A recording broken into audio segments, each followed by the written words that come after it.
You have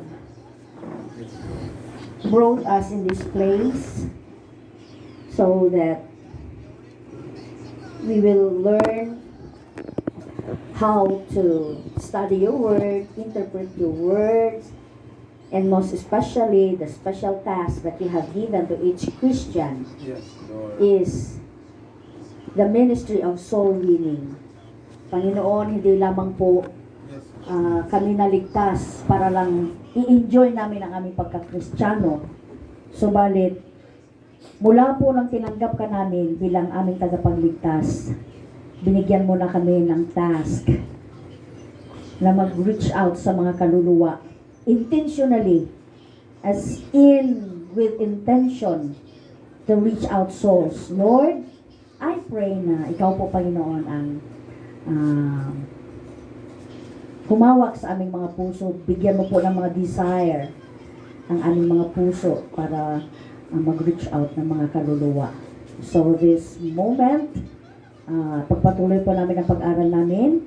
Samahan mo po kami at ikaw na po ang bahala sa aming pag-aralan. Holy Spirit, give us wisdom, knowledge, understanding in your words. At anoint mo po yung mga words mo na lalabas sa aking mouth. Ikaw po bahala, Panginoon, sa aming mga gawin sa mga ganito. Sa pangalan ni Lord Jesus, Amen. Pakian mo yung cellphone niya, maingay. So, review tayo. So, this homiletics class is free for everyone. Lahat na interesado na matuto, pwede rin para sa gusto lang magkaroon ng background, pwede rin mag-Bible study leader, no? So, para hindi tayo magiging Zimbabwe na Christian. Ano nga yung Zimbabwe na Christian? Simbawi lang. Tatlong PPP, punas sa upuan. Upuan lang yung upuan, nalinisan na yung upuan, uwi na, no? Pero hindi natin nararamdaman na mayroon palang task na binibigay si Lord. So, this is free. Ito ay parang mini Bible school. This is our preaching class 101. So, kung gusto nyong mag-review, may YouTube channel si Jeff. Pakinggan nyo na lang doon. Audio lang yata yon, no? So, bigay mo sa kanila yung link mo para ma-review nila yung una. So, before we start, okay, yung assignment natin, nag-memorize tayo. Yung tatlong, na-memorize na natin. So, meron tayong tatlong hakbang sa pag-study, no? Sa ating pag-study, ay, meron tayong tatlong hakbang. Maalala nyo, ano yon? Ano yon? Hakbang sa pag-aral ng salita ng Panginoon. Participation, preparation, class participation. Okay. So, get your assignment, ibigay sa classmate nyo yung assignment nyo at ipacheck natin. Ay, sabihin na lang, memorize na namin, madam. Memorize na? Sige. Sabay tayo. Okay? So, pagmamasid, interpretation of application. Now, sabay-sabay kayo from Genesis to Revelation. Tingnan natin kung memorize na. Go! Genesis, Exodus, Leviticus, Numbers, Deuteronomy, Joshua, Judges, Ruth, 1st and 2nd Samuel, 1st and 2nd Kings, 1st and 2nd Chronicles, Ezra,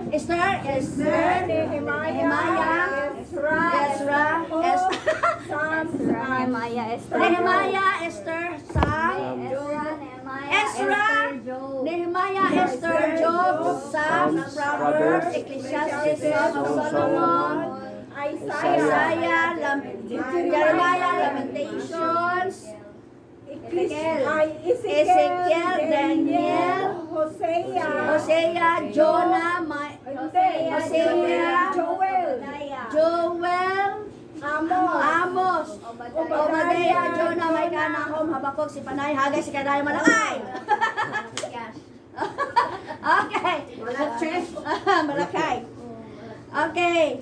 Matthew, go. Matthew, Mark, Luke, John, Acts, Romans, 1st and 2nd, Corinthians, Galatians, Galatians, Ephesians, Philippians, Philippians, Colossians, First and Second Thessalonians, First and Second Timothy, Titus, Philemon, Hebrews, James, First and Second Peter, First and Second John, Jude, Revelation. Very good. Okay, yung assignment nyo, i-categorize na natin. Oo. Yung Genesis, yung 5 first books. Pagano po? Genesis, Exodus, Leviticus. Asan na isulat nyo? Hindi. Categorize ko na. Paano natin may check? Sa utak ko na gani ando. We! Ako.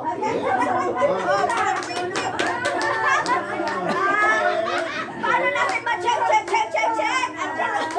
Andiyan ang ano na yan? Nasira na no? Nasira na. Mali. Hindi ko na sinulat. Okay. So, Book of the Law. Book of the Book of the Law. Genesis, Exodus, Leviticus, Numbers, Deuteronomy. History. Dosina. History. Okay? Joshua, Judges, Ruth, First and Second Samuel, First and Second Kings, First and Second Chronicles, Ezra, Nehemiah, Esther. History yun, hanggang kay Esther. Okay, 12 na yun. Pagpunta sa poetry, kung Job, ay poetry na yun siya. So, Job, Psalms, Proverbs, Ecclesiastes, and Song of Yun yung Solomon. lamentation. Wala, sa kwarta. Sa ano yan siya? Prophetic yun. Okay. Kasi 17 17 na prophetic books. Go! Isaiah, Jeremiah, Lamentations, Ezekiel, Daniel, Hosea, Joel, Amos, Obadiah, Jonah, Micah, Nahum, Habakkuk, Zephaniah, Haggai, Zechariah, Malachi. Prophetic ang tawag sa kanila kasi yung mga prophets ang nagsalita noon. Okay, let's go to New Testament. Sa ating New Testament, mayroon tayong, di ba nasulat din sila? Oo, Matthew, Mark, Luke, John. Okay. Sige. Punta tayo sa four gospel. Ano yung four gospel? Matthew, Mark, Luke, and John. Ang history ng New Testament ay matatagpuan sa Acts. Andun lahat yung story magmula sa Matthew hanggang sa John. Ayan. Next, let's go to the letters for the church or individual. So, 21 yun, no? Okay, ito sila lahat. Go! Romans, 1st and 2nd Corinthians, Galatians, Ephesians, Philippians, Colossians, 1st and 2nd Thessalonians, 1st and 2nd Timothy, Titus, Philemon, Hebrews, James, 1st and 2nd Peter, 1st and 2nd, 3rd John, Jude. Tapos may prophetic din ang New Testament. Revelation. Okay, palakpakan natin ang mga magagaling na estudyante. Andiyan natin si ang ating kapitan. Nandito na. Okay. So, from our first session, now we've learned about the 3 important steps on how to study the Bible. Ano yung tatlong hakbang na yon? Observation, interpretation, and application. So, pag magbasa ka ng Bible, magmasid ka. Okay? Then, i-interpret mo according sa sinasabi ng Bible. And, i-apply ka agad sa ating buhay. Hindi i-apply para sa buhay ng iba. Sa atin mismong buhay. Na? So, para isa buhay ang mensahe ng salita ng Panginoon, kailangan lang nating tanungin ang ating sarili ng ganito. Mayroon bang mga halimbawa? Asan na ba yung nagpo-projector natin? Lumaka, sandali. Mayroon bang halimbawa na susundan? Tanungin natin yon.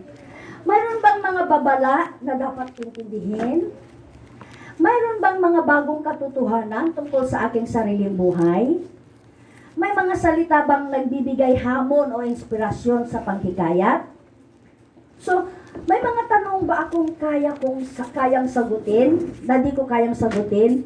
Yan ay dapat intindihin natin ang mga question na ito pag ini-interpret natin ang Bible. So, makakatulong ito sa atin ang tanong na ito para sa pagsasabuhay sa mensahe na pinag-aralan doon. So, the word Bible came from the Latin word book.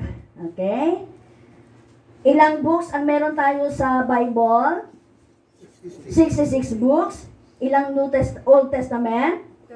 39 and 27 books sa New Testament. So, ang Old Testament is written in Hebrew and in Aramaic. A little Aramaic lang. New Testament ay Greek. So, si Jesus ang sentro ng buong Bible. So, may gagawin tayo mamaya na mga sermon, gagawa na tayo mamaya. At paano natin ipapasok si Jesus doon sa ating sermon. Okay? So, hanapin natin sa scripture. So, how many writers wrote the Bible? 40. How many writers? 40. 40. Okay? Ang LXX o Septuagint, ibig sabihin ay 70 scholars. Sila yung gumawa ng Bible. Yan. 70 scholars. Mga Jewish, pure na mga Jew. Yan sila. Okay. Now, picture-picturean nyo na lang para mabilis. Picture ng ganun. Sige, hayaan ko muna picturean ninyo. Hindi gusto nila magsulat eh. Lalo na itong Ateneo de Davao, ang galing ng penmanship nila.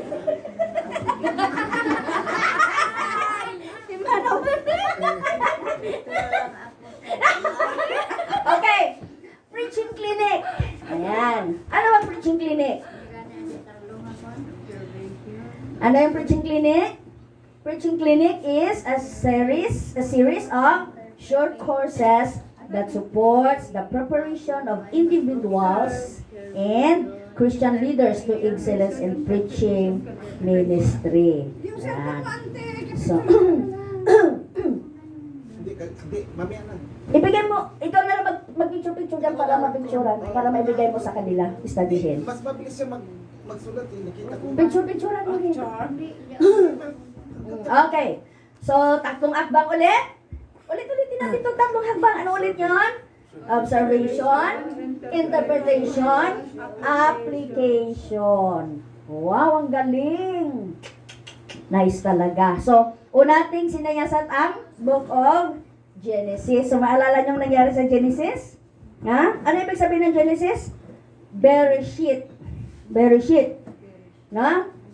Ibig sabihin, beginnings of all things. So, bakit inumpisahan ng Diyos ang kanyang salita? Sa pagsasabi tungkol sa mga panimula, mga pasimula ng mga bagay.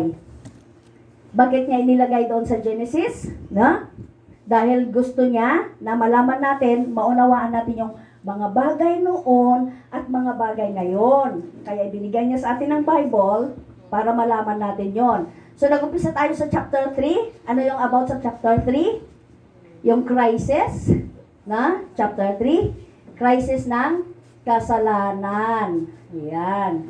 Chapter 4, dito nagsimula ang hindi pagkasundo-sundo. So, may alitan. Resulta ng naging kasalanan ni Adan at ni Eva. So, nagkaroon yung kanilang mga anak ng alitan at nagpatayan.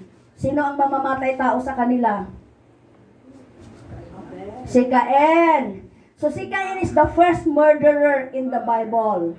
Okay? Ang unang biktima naman sa Bible ay si Abel. Yan. Chapter 6 to 9, sinabi dito sa atin ng Diyos na ang tungkol sa kalamidad. So, naiintindihan natin ngayon na may kalamidad din pala sa ating panahon ngayon. Ayan.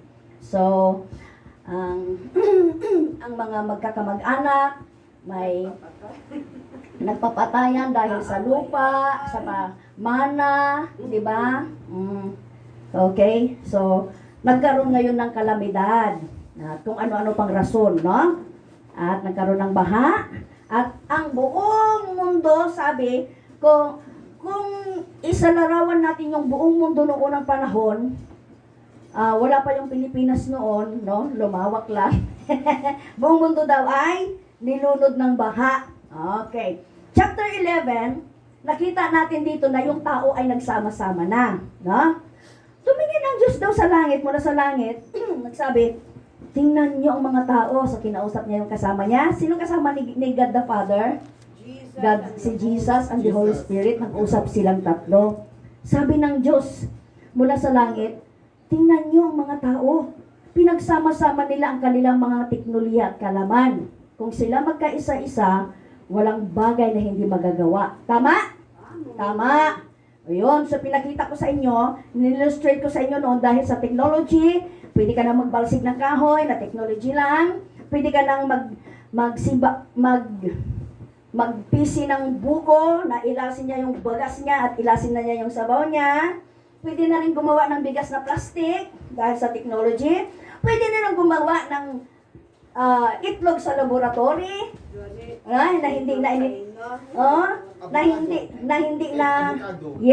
hindi na galing sa initlog ng manok o mga prutas na plastic na, no? So yung mga apple, yung mga pipino doon sa Makati, talagang binabalatan namin kasi ino-offer nila yan, binalagyan nila ng wax. So pag kainin mo na buo-buo, pati yung wax nakakain mo. So pati yung malunggay, nakababad yan sa water na may formalin. Yan. Para ma-preserve. Kaya dito, sigurado ako nang kinakain kong malunggay, presko. Masarap. Hindi ako bumibili. Isang tangkay, 2 pesos sa Makati kasi 5 tangkay, minsan 4 lang yung 10 pesos. Kaya dito, ay rab. Libre. Na? So, kaya, sabi ni Lord, bababa ako, paghihiwalayin ko sila. No? So, iniba-iba niyang wika nila. So, sabi ng yung sabi ng Korean? Annyeonghaseyo. Aba, ni hao ma. Wala naman din Korean. Ha? Aduh, arigatou gozaimasu. Wala naman din. Anya pagpaganda. Hey, yo! What happened to my black skin? Ha, yo! Kung na to maji American, ay Africano. Na, ko na di Australiano. Oh, ladies and gentlemen, today is a good day. Na, maji nakikinawatanan. Ano nang nangyayari dito sa mundo? No? So, pinaghiwa-hiwalay sila ni Lord. Bakit ayaw nila na mag-usap-usap sila? Dahil may kapangyarihan ng tao upang sumira dahil sa kanyang kaalaman. So, chapter 12 tayo. Sino magiging bida natin sa chapter 12? So, pinakilala sa atin ng 3 tauhan, si Abraham, si Jacob, at si Jose, papunta na sa ending ng Genesis. Pinakilala sa atin ni Lord yung tatlong character na ito dahil nais ng Diyos na maunawaan natin ang pananampalataya. No? Ang ganda. So, pananampalataya ni Abraham, ni Jacob, at ni Joseph. At nais na malaman natin, nais ng Diyos na malaman natin na siya ang nagmamahal, na siya yung may hawak sa ating buhay. Okay? Ito ang pangkalahatang idea ng aklat ng Genesis. Now, habang binabasa mo ang aklat ito, hanapin mo yung bagay-bagay noon, tanungin mo yung sarili, ano ang sinasabi ng Diyos sa akin ngayon? Ano ang nais ng Diyos na matutunan ko ngayon? So, ito yung mga simpleng pamamaraan na ng pag-aaral natin sa pag-interpret ng Bible. So, let's continue. And our topic, how to interpret the Bible. Yes. So, actually, mahirap interpret ang Bible. Hindi ka basta-basta mag-interpret, no? Baka mali ang interpretation natin, no? So, may methods tayo dito. May techniques tayo dito. Background studies na gagawin natin ngayon. So, itong gusto kong ipakita sa inyo on how to interpret the Bible. Meron tayong 3 world of text. Ayan. Ayan. Number 1, the world behind the text. Ayan. Yung 3 word, nakalagay ba 3 world of text? Hindi ko na ilagay. So, mayroon tayong 3 world of text. Mundo ng text, no? As we start our background study. The world behind the text. Itong the world behind the text, ito yung author-centered. Yung nagsulat, yung author. So, ito yung window. So, yung author, babalikan natin yung history, yung background niya. ng author. Bakit niya sinulat ito? Yan. Okay, so ibig sabihin, the world behind the text ay window, bintana. Tatanawin natin yung background, yung history, no? For example, yan, nagbigay ko ng example dyan na si Nehemiah. Sino ang author ng Nehemiah na book? Sino ang author ng Nehemiah na book? Of course, si Nehemiah. Ayan. So, sino si Nehemiah?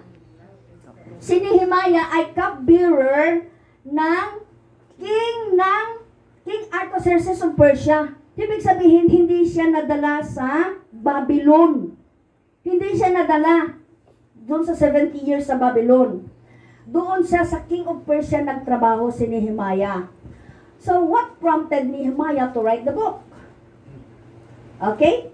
Ano ang nag-udyok kay Nehemiah? Okay? Na isulat ito? It tells about the rebuilding of the walls of Jerusalem. So, bakit i-rebuild ang temple ulit? Anong nangyari? Dapat alam natin ang detalye, no? Bakit i-rebuild ang temple? Kasi sinira, sinunog ni Nebuchadnezzar ng Babylon. Ayan. Number 2, world within the text. So, within daw. Kanina, world behind. Okay? Behind. Sa likod. Ito daw na ay within. Okay. Ito ay text-centered. Ito yung picture. Yan. Ito yung picture. So, emphasis upon the text, we are looking for the genre. This picture shows us that the text as it is and what it says now through literary feature. So the general approach is literary, meaning titingnan mo yung narrative word of the text. Okay. So, ang real word ng reader, kasi ito daw yung author-centered, ito yung picture. So, titingnan natin yung real word ng reader. Tayo yung reader, tayo nagbabasa ng kanyang sinulat at ang historical word of the author. So, iimbestigahan natin lahat ito, yung panahon na sinulat ng author ang kanyang libro. Ang ating panahon ngayon at ang kasaysayan, bakit niya sinulat ito?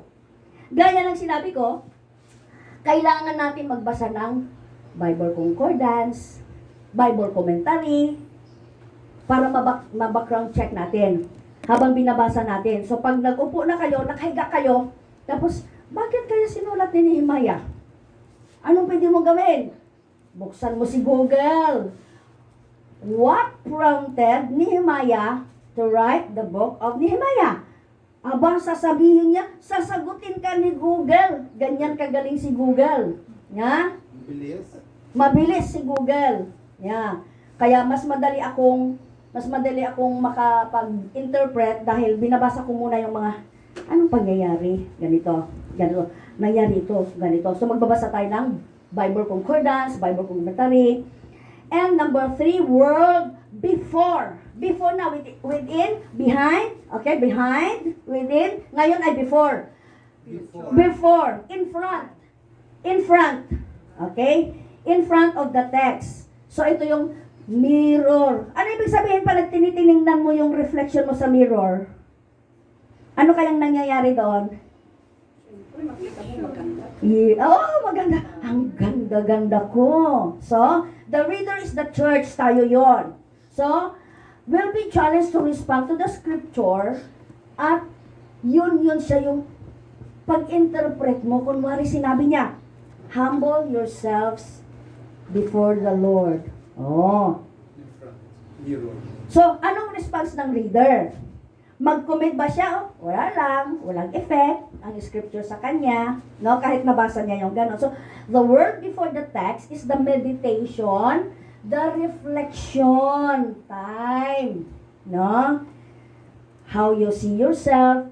Magkaiba man ang tanggap natin sa scripture, ang importante, ni-reflect mo ito, binasa mo ito, humble yourself before the Lord. James 4:7. So, maintindihan natin yon. What matters most is how you see yourself in your experience, interest, and competences. So, the reader creating meaning, binibigyan mo ng meaning yung binabasa mo base sa experience at sa iyong interest. Yeah. Interesado ako. Gusto ko yun Gusto ko yung sinabi ng Bible I like it. So, the window, the picture, and the mirror are always our ways of seeing the one beautiful scene. All three worlds overlap and interact with each other. Now, take note of this. Biblical interpretation is incomplete if one world is neglected. So, dapat yung tatlong world na yon ay naimbestigahan natin. We bring our question to the biblical text on the word of God in return to question us na ganito yung forma. Merong sender. Okay? Sender is the author. The message is the word of God, ang sinalita niya, and the receiver, tayo. Tayo yon. So, sender, message, and receiver. So, what is our task? We will observe the text, yung K-text, then answer the question, remembering yung textual na natin, na evidence natin. So, yung mga question natin lagi. So, the books of the Bible were not addressed to us directly, for instance. Actually, hindi sa atin naka-direct ang Bible. Kasi hindi tayo Israelites. Yung Israelites ang unang nasulat ko ba dyan? Addressed to us directly in first instance. We read them in a different time and culture. To interpret part of the Bible is to find and explain the meaning. Ayon. So, nung sinulat ito, wala pa tayo. Iba ang pagkasulat, hindi Filipino. No? Kung mayroon tayong binabasa na Bible ngayon, yun ay translation na lang. Sabi nila, King James daw ang nearest text na nag-translate from Greek, no? So, King James daw. So, sa pag-interpret natin, the world of the text and the three dimension, the world behind the text, the world in front of the text, and the world within the text. So much for that. Let's now proceed to the principles. 4 na principle sa pag-study natin ng Bible. Ayan. So, ito yung sa pamamagitan ng homiletics, hermeneutics, exegesis, eisegesis. Yan. May tanong ba kayo dito? May naiintindihan ba kayo sa hermeneutics, homiletics, exegesis, and eisegesis? Ayan. Okay. What is homiletics? Okay, basahin nga ninyo, please. Homiletics is the art of preaching. Singing art, no? It is the application of the general principle of rhetoric to the specific art of public preaching.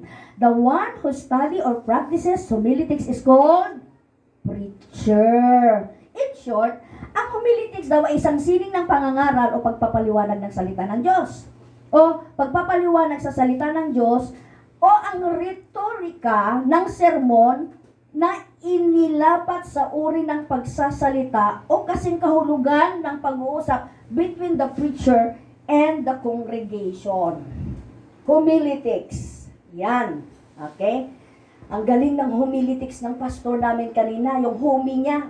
Homie ang tawag nila. Ang sarap ng homie. Ang sarap pakinggan yung homie ni pastor kanina. Yan, yung kanyang preaching, ang ibig niya sabihin. Hermeneutics. Hermeneutics, basahin natin, is the study of theory of methodical interpretation of the text, especially biblical text. So, ang hermeneutics is branch of knowledge that deals of interpretation. Yon, especially the Bible literary text. So, hermeneutics is a wider discipline which includes written, verbal, and non-verbal communication. Sa madaling salita, hermeneutics ay pag-aaral ng mga prinsipyo sa pagmamaraan ng pangunawa o interpretasyon ng mga teksto ng Biblia. Tutulungan tayo ng hermeneutics na malaman kung ano ang tamang paliwanag, pangunawa at pagsasabuhay sa salita ng Diyos. So dapat natin unawain ang Biblia sa normal at simpleng kahulugan. Hermeneutics. Okay? Sabi ng Mark 8:19, pinakain ni Jesus ang 5,000. Huwag mong sabihin na 6,000 daya. Kino kasali pa yung kwa. Babakat anak da. Paano natin malalaman na 6,000 yon? Kung mas marami pa yung anak nila at saka mga babakat nila. Kasi ang binibilang sa Bible, lalaki lang. Hindi kasali yung babae doon. Kasi ang babae is just a property. Property lang ang babae sa Israel. Hindi na ngayon. Ay, hindi na ngayon. Magwa-wild na ako. Pag property mo lang ako. Mahalagang gamit ka lang sa unang panahon. Para ka lang singsing o alahas. Okay? So, sa madaling salita, tutulungan tayo na malaman kung paano ang tamang paliwanag. Kung sinabi niyang 5,000, kung iyon ang nangyari na sinabi ng sumulat, walang ibang meaning ito, no? Ang batas ng hermeneutics ay nagsasad na dapat nating unawain ang salitang 5,000 sa literal na paraan, no? Na ito ay isang grupo ng 5,000 Hudyo na gutom. No? Huwag na nating interpret sa iba. So, si Jesus ay tunay na nagpakain ng tunay na tinapay at tunay na isda talaga yun. Dahil sa kanyang miracle, sa pamamagitan ng kanyang himala. Kapag tinangka daw natin baguhin ang literal na kahulugan ng binabasa natin ay kawalan daw ito ng katarungan. Na? Sabi ng teksto. So, gets natin? So, ang hermeneutics ay batas na lagi lang ang kasulatan ang pinakamahusay at tagapaliwanag sa sarili. So, ang layo ng hermeneutics ay maproteksyonan tayo laban sa mga maling interpretasyon natin. Kaya, bumalik tayo lagi sa kasulatan, sa hermeneutics. So, nais ng Diyos na ipamuhay natin ang katotohanan. John 17:17. Yan. Kung ano lang yung katotohanan. Exegesis. Okay? Pangatlo na tayo. Exegesis is the exposition or explanation of a text based on a careful objective analysis. Yung salitang exegesis literally means to lead out of. To lead out of.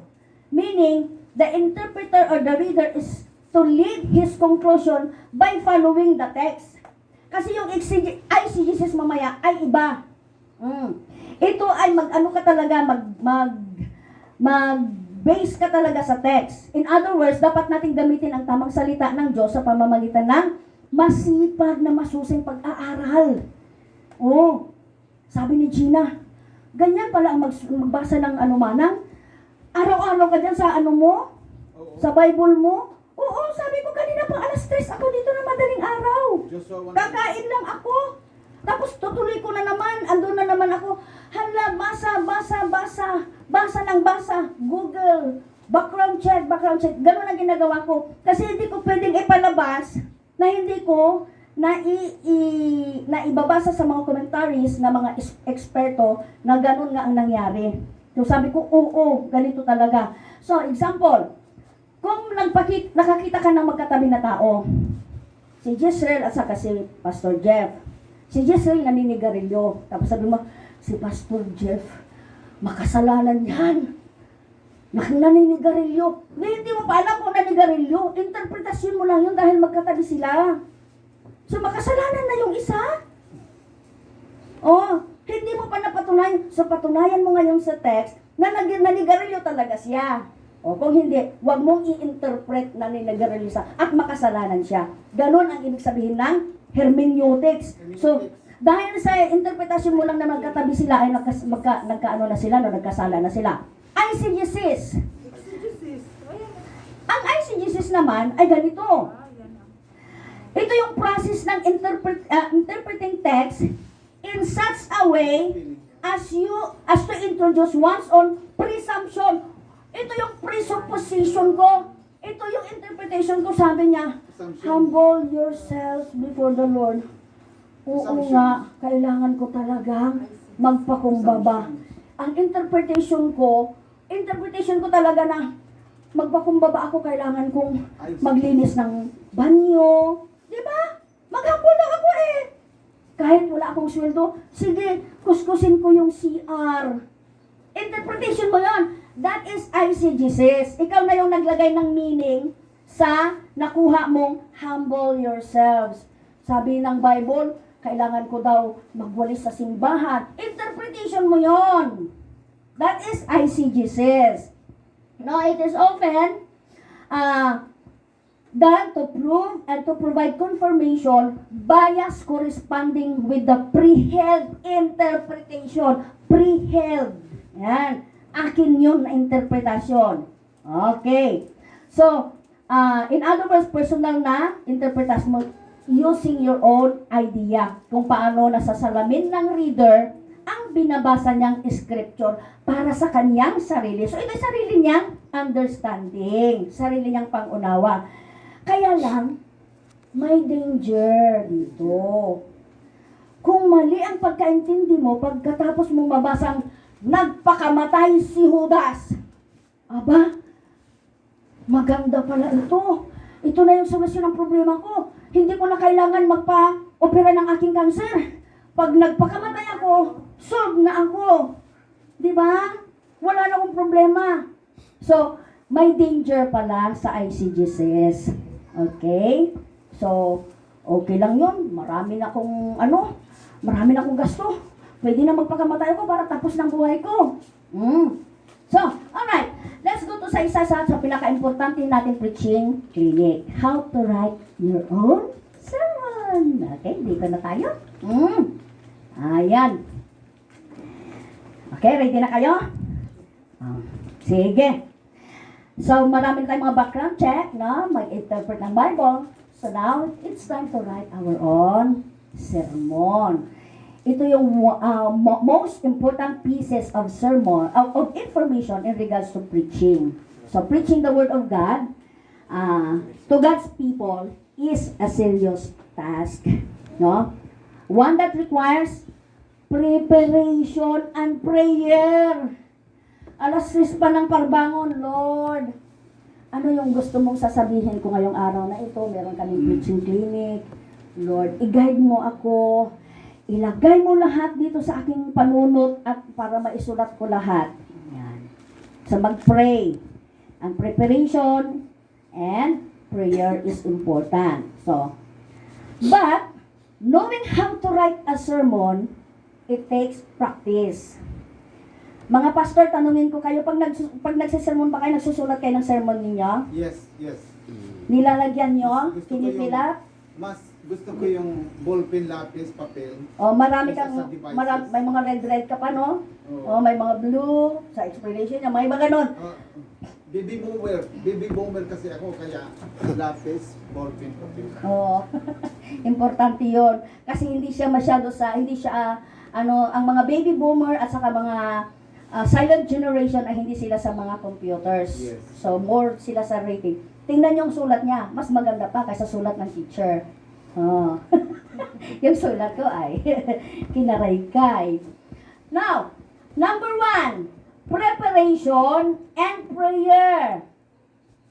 But knowing how to write a sermon takes practice. Sabihin mo sa katabi mo, practice lang yan. Sabihin sa katabi, practice lang yan. So,